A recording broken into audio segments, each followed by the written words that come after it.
So Callum Smith will fight John Ryder on November 23rd in Liverpool. This will be his, what would it be, his second defense now of his WBA World Super Middleweight title, and it's the super version, isn't it? Correct me if I'm wrong. Super version. I think it's the second defense. The first defense was the Hassan and Dam fight because he won it against George. Didn't he? He won a title against Groves, and I think the Hassan and Dam was his first defense. You guys correct me if I'm wrong. If that wasn't his first defense, so this will be his second or third defense. I think second.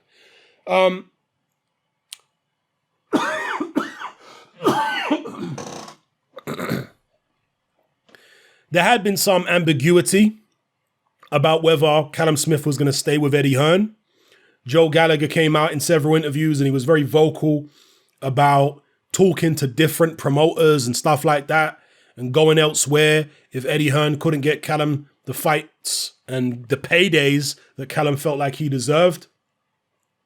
Well, Eddie Hearn has capitulated under that pressure and he has admitted that he is going to lose money on this Liverpool show. Because this is a Saturday fight night. It's not pay-per-view.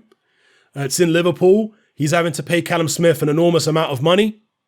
And yeah, he expects to actually make a loss on the show because of the fact that he's had to pay Callum Smith what Callum Smith wants. And sometimes as a promoter, if you want to keep hold of a fighter and you really believe in that fighter, you're going to have to take some L's. I know Eddie Hearn and his dad are accountants and stuff like that. And that's something which Frank Warren, for example, uses as a stick to bash them with and say, oh, they're not really boxing people. They're just accountants and salesmen. But they're still smart enough to know that somebody like Callum Smith is far too big of an asset in the 168-pound division to be letting go easily. So Eddie Hearn's had to eat that L, lose some money on the show just to keep Callum Smith happy. And then in the new year, he's looking to match Callum Smith probably against Billy Joe Saunders. That's if Saunders doesn't get the Canelo fight or Golovkin fight early in 2020. He's looking to match Callum Smith against Billy Joe Saunders probably and have that fight at Anfield. So in terms of this fight here, John Ryder, I actually saw John Ryder on the Tube a few months ago, all right? John Ryder is not a household name in the UK or anything like that. So a guy like him can travel around on the Tube and, nobody knows him. But I actually saw John Ryder on the Tube when I was in central London a few months ago. And it's always interesting seeing a lot of, professional boxers in person because they usually look a lot smaller in person than they do on the television. Now, I'm obviously a big guy. I'm much bigger than, I'm a heavyweight, much bigger than John Ryder. But it did strike me how small he was. Okay, so he's a small guy. When I saw Callum Smith, and I've seen him once in person, he is a big guy. I mean, he looks way bigger than John Ryder. If you've seen them both in person. And I'm not just talking about height either.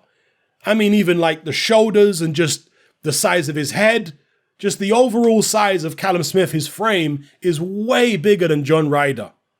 Yeah, Ryder looked like a small guy, a small super middleweight, definitely a small super middleweight compared to some of the super middleweights out there like a Callum Smith. So I just think that the size difference is really going to hurt John Ryder. Ryder has skills. He has ability. He always has had. I like John Ryder's style. And John Ryder has gained confidence over the past few years because when John Ryder lost to Nick Blackwell, I was horribly disappointed because going into that fight, I thought, Ryder's way more skillful and talented than Blackwell. He should be beating this guy soundly. And for the first few rounds, he was lighting Blackwell up like a Christmas tree. But then he just seemed to come apart. And that happened in a few John Ryder fights where he was doing real well. He's got this nice southpaw style and throws nice combinations and he's smooth and all this kind of stuff. And, he's not like an out-and-out slickster, John Ryder. No, he's one of them southpaws who's more of a boxer puncher, rather than an out-and-out slickster. We saw that, of course, when he knocked out Jamie Cox. But he always had this, lack of killer instinct or something earlier on in his career. But in recent years, he's found that little extra something. And he's come on leaps and bounds and he's been doing really well. And he is the mandatory for Callum Smith at the end of the day. So, there's no complaining about this fight being made for Callum Smith. You can't say, oh, Hearns picked a bum for Smith. You can't say that. One, because John Ryder's not a bum. And for two, it's his mandatory. So he has to fight him sooner or later anyway. Might as well fight him now, right? Get it out the way, and that's no disrespect to John Ryder, but, that's how Callum Smith is going to look at it, and Eddie Hearn, get it out the way, then he can move on to a bigger fight next. But I don't see how John Ryder is going to beat Callum Smith, truth be told. I don't see it. John Ryder can move around a little bit. He's the faster man. He's more mobile. But ultimately, I just feel like Callum Smith's reach, his size, his punching power, his will, even though John Ryder has shown more will in the past few years, I still don't think he's got more will than Callum Smith. I don't think so. Could be wrong, but I think if it comes down to a dogfight, if it comes down to Callum Smith walking this guy down and trying to break him down to stop him, trying to out-slicking Callum Smith maybe, Smith will win that war of attrition. So I see him beating John Ryder, probably stopping John Ryder. That's what I see. John Ryder, of course, since moving up to super middleweight, has had a lot of success. So, some people are going to say it was the right thing, him moving up to 168. But he's never fought anybody at 168 like Callum Smith, that's for sure. I think he's biting off more than he can chew. But at the end of the day, he has to take the fight, right? He's mandatory. It's an all-British affair. It's his chance at becoming world champion. So obviously, I'm certainly not criticizing him for taking the fight, but it's just my objective opinion. I don't think he's going to win. If he could have targeted one of the other champions, I think he would have been better off going in that direction if he wants to give himself the best chance of winning. Yeah. He might make more money fighting Callum Smith. I don't know what he's being paid, but, he might make more money. I suspect he probably is, actually, because he's on a percentage. And whatever the pot is, and the pot is going to be substantial for this fight because Callum Smith is demanding a substantial purse. So whatever the pot was for this fight, it was fairly large. And Ryder will be on a percentage, whatever it is, 20%.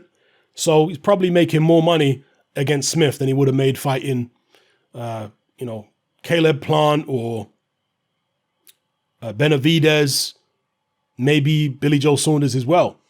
So, yeah, anyway, let me know what you guys think about this fight in the comment section below. Do you give John Ryder a better chance than I give him? Let me know. It's happening. I'm out. Join me on Patreon. I upload a minimum of 2 podcasts every single week, covering a wide variety of controversial topics, as well as live stream Q&A sessions. Take a look on screen right now at some of the podcasts I've produced so far. For just $3 a month, the equivalent of about £2 a month, you get access to all my new podcasts and my entire back catalogue of past podcasts, including my popular Confessions of a Nightclub Bouncer series. You can listen on your computer or on your smartphone or tablet by downloading the Patreon app from the Google Play Store or the App Store for free. The Patreon app also allows you to download each podcast in MP3. For less than the price of a cup of coffee, you get access to dozens of hours of exclusive content. It's easy to sign up, there's no contract, and you can cancel at any time. So come and join our community of free and critical thinkers by signing up with me here on Patreon today.